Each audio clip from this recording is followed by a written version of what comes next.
our leaders become misleaders, and see, our mentors become tormentors. Freedom fighters became dictators. They're killing our people in Karamoja. We are fighting for freedom. Thank you. Okay, welcome, ladies and gentlemen. Thank you for a great support. And if it is the first time to view this video, remember to give this video a support of subscriber. Subscribe on this channel so that this channel can go viral. Subscribe, like, and share on this channel. Today's news is about the reaction of Uganda. The election that Uganda did 2 to 3 months ago, it makes Uganda to be in panic. MUSEVENI and his son, General MUHOOZI, cry and panicking what they will do in Uganda. Watch this video, then I will come for more reaction. Thank you. Thank you. Thank you for the opportunity to share my story, which also represents the story of very many Ugandans that have endured human rights violations for the last 36 years. I never intended to get into politics, and neither did I pay much attention to the political space until my personal consciousness was awakened rudely by my personal humiliation at the hands of a security operative. I'm a musician, and in 2005, I was the hottest artist in town, singing about parties and girls and money. And so, like any other 23-year-old who is successful, I went out and bought a big fancy car, a Cadillac Escalating with spinning wheels and a personalized number plate, Ghetto. One day, I was at a nightclub in Kampala when a security operative pulled me out of my brand new car, slapped me in the face, and put a gun on my head. And he asked me, "Yo, why are you showing off? Don't you know that this country has owners?" I drove away humiliated, and this horrible feeling was all over me, a feeling of you deserved it. Because he was right. I thought I was safe as a celebrity, partying with the rich and powerful military generals, whining and dining with them. But I did not know that it didn't change the reality that I was just a boy from the ghetto, and that I would not be free from their oppressive rule until everyone in Uganda was free. That incident reminded me of the humiliation that many Ugandans faced every day. I couldn't forgive myself for having allowed my temporary and deceptive comfort and elevation from society to blind me from the plight of my fellow disadvantaged people. And I decided on that day that moving forward, I would be a voice of social justice. For 36 years, Uganda has been under the rule of General Yoweri Museveni. More than 85% of Ugandans have never seen another president in their lifetime.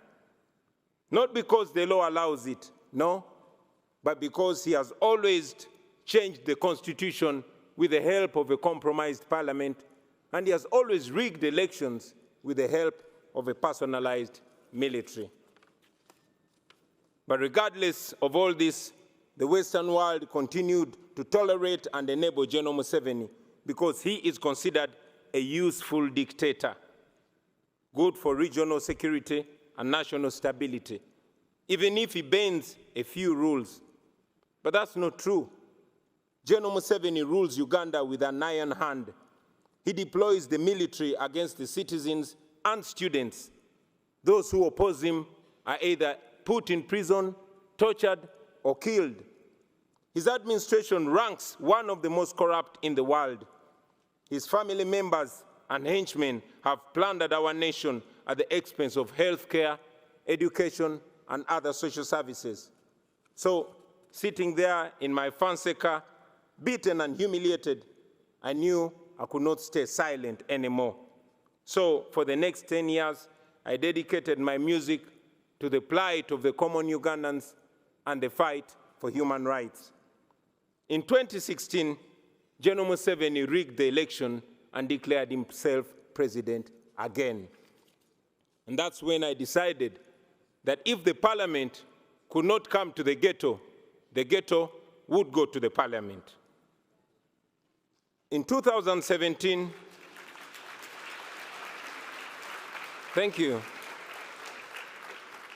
In 2017, I decided to run for a parliamentary seat. Our constituency campaign turned into a national campaign, and we won the seat with 80%. Then we started the People Power movement to awaken a generation of young Ugandans, talking to them about democracy and explaining to them why they must get involved. This annoyed General Museveni, and from then we were branded as enemies. In 2018, while on a campaign trail in the northern Ugandan district of Arua, General Museveni decided that it was too much for him to take. He alleged that our supporters had stoned his motorcade, and for that reason, the military was given orders to shoot and kill. I had just stepped out of my car when suddenly I heard gunshots, blah, blah, blah. My driver and friend, Yasin Kauma, was shot dead in the car seat that I had been occupying just a few minutes earlier. I took a picture of him and tweeted it, him lying in a pool of blood. I tweeted it with the caption, "Police has shot my driver dead, thinking they've shot at me." And then the Special Forces Command, a section of the military that is led by General Museveni's son, MUHOOZI, started hunting for me. For the next 8 hours, I hid in a random hotel room as they broke down every single door looking for me. Meanwhile, my tweet went viral, and suddenly the entire world was watching Museveni. So when they finally found me, they did not kill me, but they tortured me to near death. I was detained in a military base for several days. Not even my family knew where I was. I later learned that people protested in very many parts of the world calling for my release. And for this, I am forever grateful, because if it was not for that pressure, I'm sure I would not be alive to talk to you today. In a military court, I was charged with the offense of annoying the president, treason, and illegal possession of firearms. They displayed 2 machine guns to prove that. And of course, these were trumped-up charges. Out of shame, the firearms charges were later dropped and the guns disappeared. 2.5 years later, that case has not been heard. So, in 2019, I announced that I was running for president. Now, under General Museveni's Uganda, that means 3 things. It either means prison, or being forced into exile, or death. But we were ready for all that. And yes, that's exactly what happened. We endured the most horrifying campaign, the most violent campaign, the most brutal and murderous campaign you can ever imagine. In November 2020, I was arrested for allegedly violating COVID-19 regulations, a convenient excuse for Museveni to suppress his political opponents. Our supporters protested against my illegal detention, and the military went on rampage. They shot and killed hundreds of people. But of course, General Museveni came out and said that they killed only 54 protesters. Thousands were arrested, and instead of the accountability for the massacre, General Museveni came out and praised the military for a job well done. A few days later, my bodyguard and friend, Frank Senteza, was deliberately run over and killed by a military police car. Thousands of our supporters were then abducted by security operatives in unmarked vehicles called drones in Uganda. And as I speak to you right now, many are still missing, while others are still in illegal detention, simply for supporting me and our party. Those who were lucky to return, they came back with severe torture marks and horrifying stories. Stories of eyes and fingernails plucked out. Stories of men being castrated and women being raped in detention. But we never gave up, and we will never give up. It wasn't me challenging General Museveni.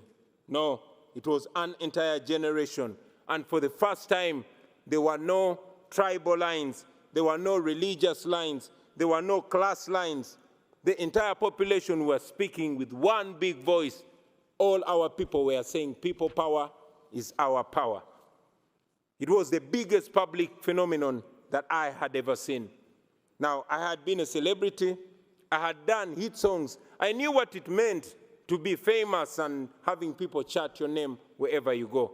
But this was different. On election day, after casting my ballot, I went home only to find my house surrounded with hundreds of soldiers. And later I learned that the same was happening to all our party offices across the country. The internet was switched off. Mainstream media was placed under strict censorship. Any radio station that dared to report on the election was immediately shut down. Radio presenters and journalists were arrested. And so in this complete blackout, General Museveni declared himself winner of the election again. International authorities challenged the results as fraudulent, not free, and not fair. But I remained under house arrest for the next 11 days. Ladies and gentlemen, it is not an exaggeration to say that my life is in danger because I live in Uganda, and after here, I am going back to Uganda. I have lost friends and colleagues at the hands of security forces.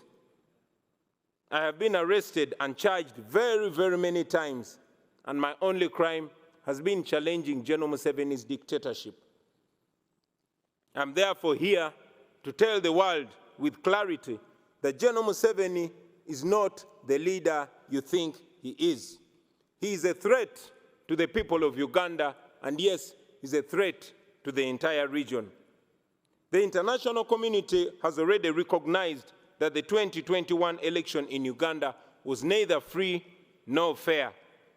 And it's important that these words are followed with firm actions.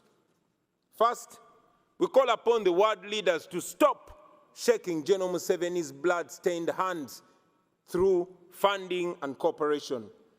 Secondly, we call upon the governments and organizations all over the world to impose sanctions on him and the people that he uses to torture and kill innocent citizens. Thirdly, we call upon all those who value democracy and human rights and the rule of law to isolate General Museveni because he has distinguished himself as an excellent violator of human rights who has no respect whatsoever for human life and human dignity. And fourth, we ask you to support our demands for accountability for the crimes against humanity that he has committed and continues to commit against the people of Uganda. Now, for far too long, the Western world has believed that allowing dictators to hold their nations hostage is an unacceptable cost for perceived security. Leaders who tolerate dictators and treat them as legitimate partners are complicit in their crimes. Please do not be partners in crime.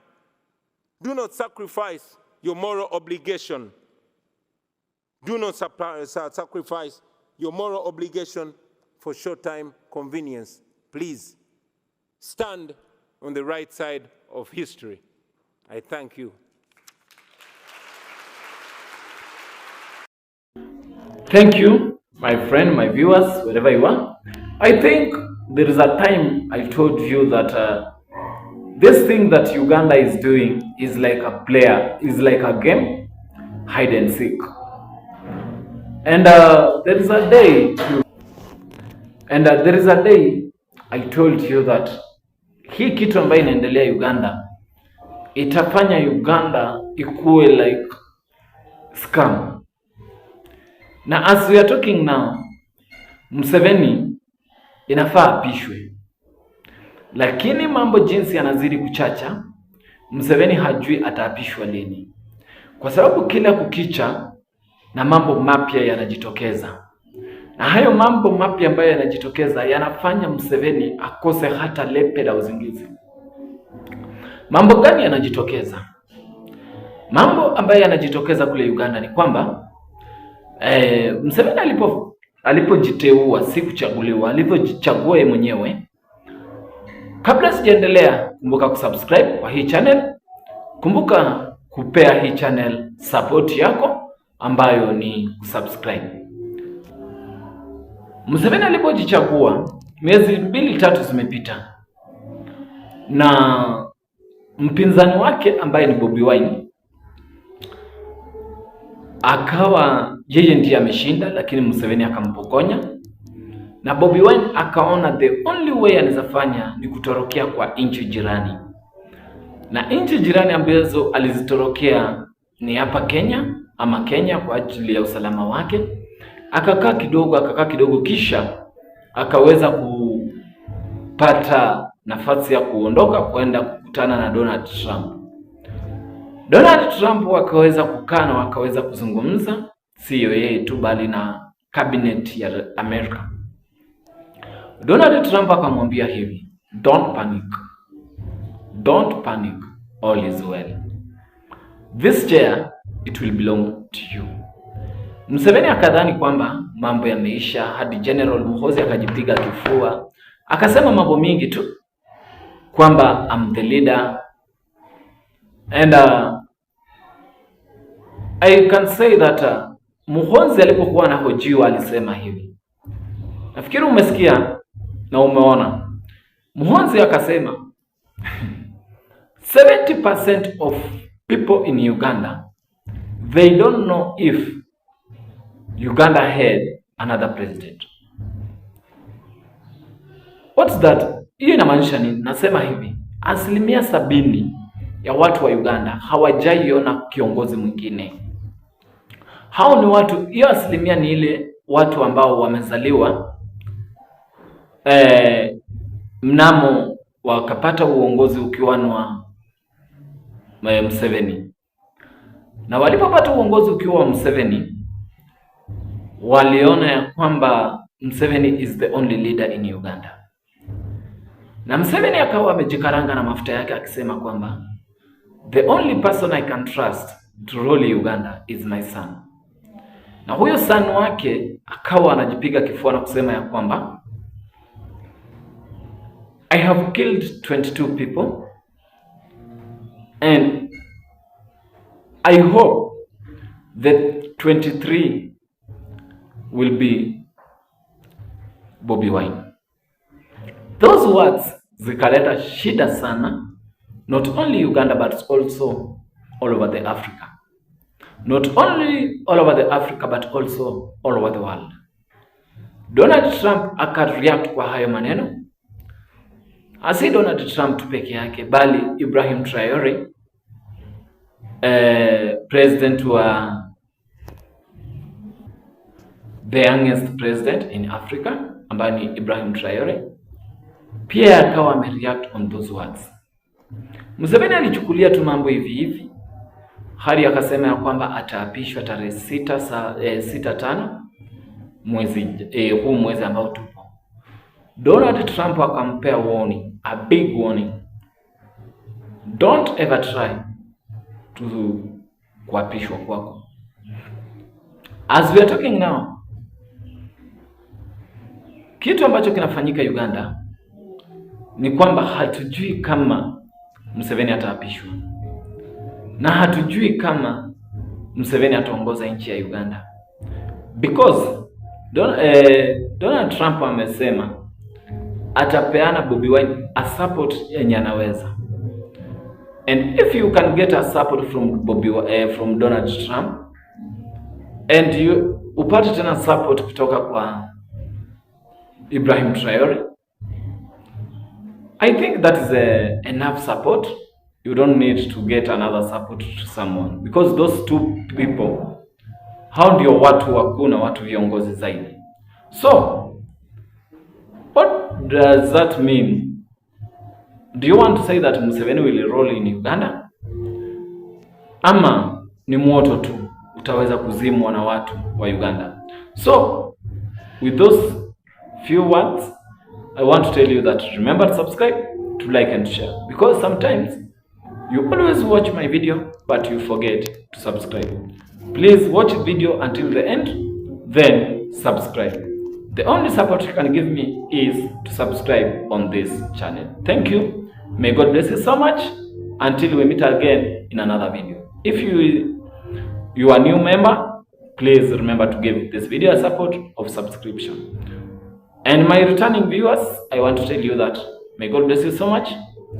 Continue watching my video. Continue getting new things all over the Africa. Thank you, as we are waiting another video. When they attacked a woman whose only crime was loving a man who dares to speak truth to power. My brothers and sisters, what I am about to share with you is not just a story from Uganda. This is a warning. This is a message to every African leader, every military commander, every son of a dictator who thinks he can inherit oppression like it is family property. What happened to Bobi Wine's wife? What happened in that house? What is happening in Uganda right now? This is the face of dictatorship that we must reject across our continent. You see, there was a woman in Magere, a peaceful woman in her own home. She was there with her household, her helpers, her security guard. It was nighttime. Everything was quiet. Then she heard something outside. Then a voice was shouting in Luganda, "Gula, gula, gula." This word, it means open, open, open. But this woman, she looked through and she saw what was outside. She saw men, not ordinary men, soldiers, a swarm of them, big muscles, tall height. They all looked the same. When she looked down at their feet, she could see they had almost the same shoe size. This was not random. This was a selected group. You could see they were chosen according to height, to weight, to size. And they belonged to one tribe. They all spoke the same language, Runyankole. The woman, she said to them, "I am not going to open. You understand?" She refused. So what did these soldiers do? They broke the door. They broke the windows. They forced themselves inside like criminals, like bandits in the night. When they came in, there were 40, maybe 50 of them. Can you imagine? 40 to 50 soldiers descending on one house, on one woman. Some were wearing SFC uniforms, the Special Forces Command. Others were in regular OPDF uniforms. And others, they were in plain clothes. Many of them were drunk. You could smell it. The house became stinky with the smell of alcohol and drugs. These were not professional soldiers. These were thugs in uniform. They came with ladders ready to climb upstairs. They had hammers in their hands. Using these hammers, they hit the walls, the window glasses, the doors. They were destroying everything. They put this woman at gunpoint, asking her to reveal where her husband was hiding. You see, her husband, he is Bobi Wine, Robert Kyagulanyi, the man who dared to challenge Museveni in the election, the man who dared to bring hope to the young people of Uganda. These soldiers, they stole money from the house. They took numerous valuable documents. They took all electronic gadgets they could find. Phones, laptops, chargers, the internet system, the CTV system, speakers, any electronic gadget they could lay their criminal hands on. In the hearts of the people, the signature of the military on any decree was seen as a confession of weakness, rather than an assertion of power. The regime had tried to frame the election as a choice between sovereignty and foreign interference. But the people saw it for what it truly was, a choice between a dying past and an unfolding future.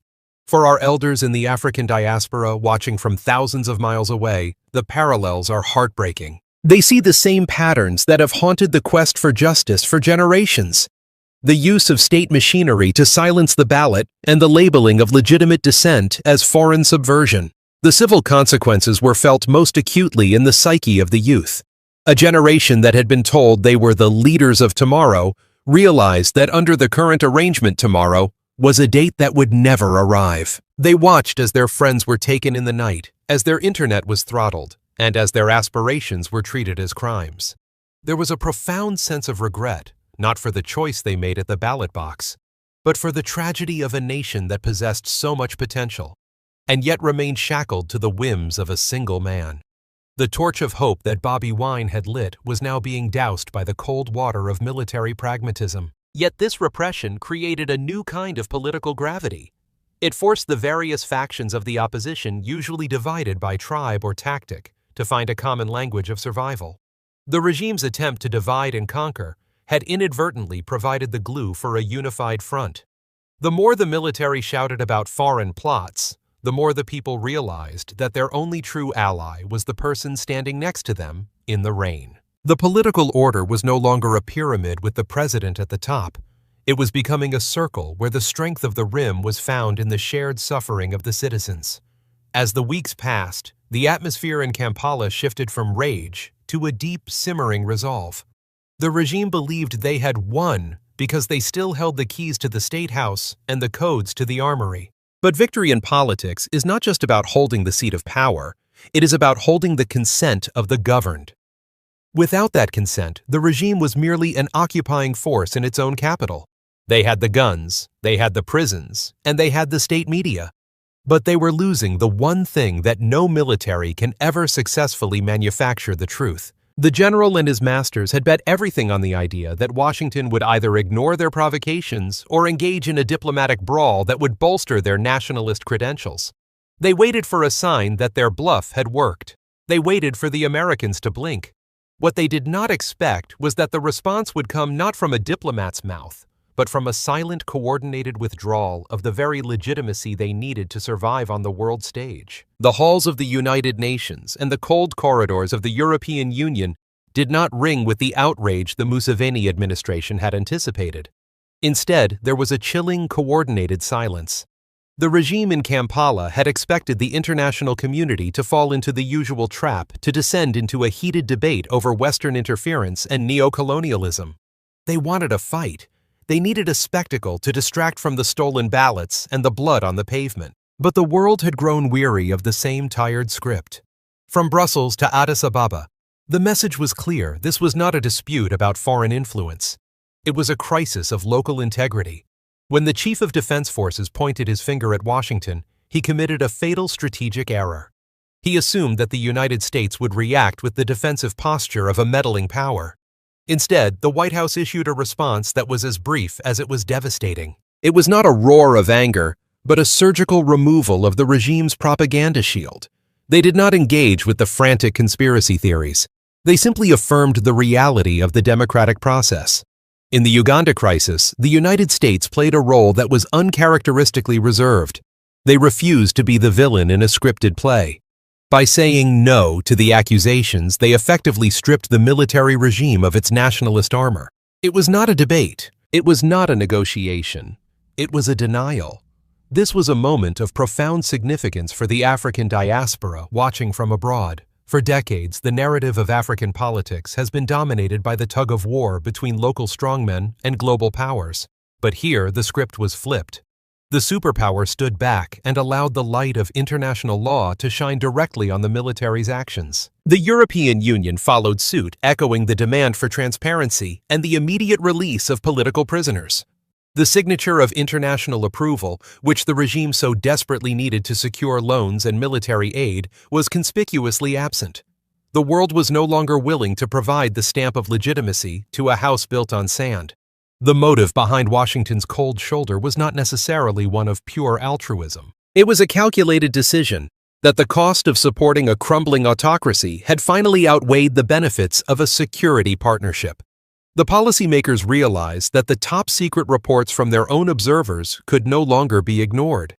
They saw a military that was no longer a professional force, but a private guard for an aging dynasty. They saw a nation where the youth were being radicalized by state oppression, not by foreign ideology. By rejecting the regime's accusations, Washington sent a message to every other strongman on the continent. The era of the blank check is over. You cannot beat your people with one hand and beg for partnership with the other.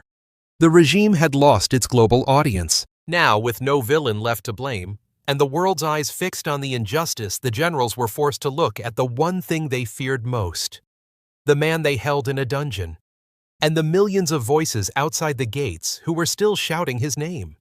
The road ahead for Uganda is no longer paved with the certainties of the past. It is a landscape of shifting sands where the old markers of power have lost their meaning. When the military regime eventually offered its stilted, humiliated apology, retracting the reckless accusations against Washington, it did more than just correct the record. It admitted for the first time in nearly 4 decades that it is no longer the sole author of the Ugandan story. The blink was a crack in the armor, a rare glimpse of the fear that resides at the heart of absolute power. There are 3 paths that now lie before the nation. The first is the path of intensified repression, the desperate attempt to use the military to crush the spirit that the soft coup failed to silence. This is the dying gasp of an autocracy that knows no other language. But history teaches us, especially those elders who have seen the rise and fall of empires, that you cannot jail an idea whose time has come. The second path is one of tactical compromise, a facade of reform designed to appease international donors while keeping the seat of power firmly in the hands of the elite. Yet the youth of Uganda, led by the torch of Bobi Wine, have shown that they are no longer interested in crumbs of reform. They are demanding the whole loaf of justice. The third path, and the only one that leads to true sovereignty, is the path of national reconciliation and a peaceful transition. This requires the military to return to the barracks and for the signature of the people to be respected at the ballot box. It is a road fraught with risk, but it is the only road that leads to dignity. For the Uganda crisis to reach a resolution, the focus must shift from the corridors of Washington to the streets of Kampala. The world can watch, the world can witness, and the world can say no to lies. But only the Ugandan people can say yes to their own future. The calloused hands of the working class and the vibrant energy of the university students are the true architects of what comes next. They are building a new definition of power, one that is not found in the barrel of a gun, but in the collective resolve of a society that has decided to stand up. This is the essence of hope, the realization that while a regime can control the internet, it cannot control the dreams of those who use it. The struggle for independence did not end in 1962. It is being fought every single day in the hearts of those who refuse to be bullied into silence. As the dust settles from the latest election, the image of the general retreating from his own words remains etched in the public consciousness. It serves as a reminder that even the most formidable fortress is vulnerable to the truth. The regime remains in place. The soldiers are still on the street, and the silence is still heavy. But the air has changed. The fear has shifted sides. The regime has blinked once, and in that split second of hesitation, the people saw a future where they no longer have to live in the shadow of a single man. The question is no longer if change will come, but how much longer the gates can hold against the tide. The events of 2026 have proven that the old scripts of political survival are failing. For nearly 4 decades, the MUSEVENI dictatorship leaned on the pillars of military fear and geopolitical manipulation. But when the general pointed his finger at Washington and Washington simply stepped aside, the pillar crumbled. The Uganda crisis is not a conflict born in foreign laboratories. It is the natural consequence of a nation outgrowing its master. The regime's unprecedented apology was not just a diplomatic retraction. It was an admission that the era of ruling through fabricated enemies is drawing to a close. Sovereignty is not found in the grand declarations of a president, nor in the medals of a general. It is found in the quiet courage of a voter, who stands in the rain knowing their choice might cost them their safety. It is found in the dignity of a people who refuse to let their identity be weaponized for the sake of one man's survival. The MUSEVENI dictatorship remains in the seat of power today, but the moral authority has moved to the streets. The world has seen the blink. The people have seen the fear. How long can a government survive when it is forced to apologize for its own propaganda? How long can a regime stand when it no longer has a villain to hide behind? Pause for a moment and share with us where you are watching this video. Is it from Africa, from Europe, from the Americas, or from a small village whose name deserves to be spoken aloud? Tell us, because every place matters. Rising Africa, rising hero wants to thank you personally and to send a wish across the distance. May freedom and dignity walk beside you wherever you are. Let the comments be not just words, but bridges of solidarity. Rising Africa. Rising Hero sends our deepest gratitude to each and every one of you for your time and your presence. We wish you strength in your hearts, clarity in your minds, and a future filled with the light of justice. Thank you for walking this path with us, and we look forward to sharing the next chapter of Africa's journey with you. Stay safe, stay vigilant, and stay proud.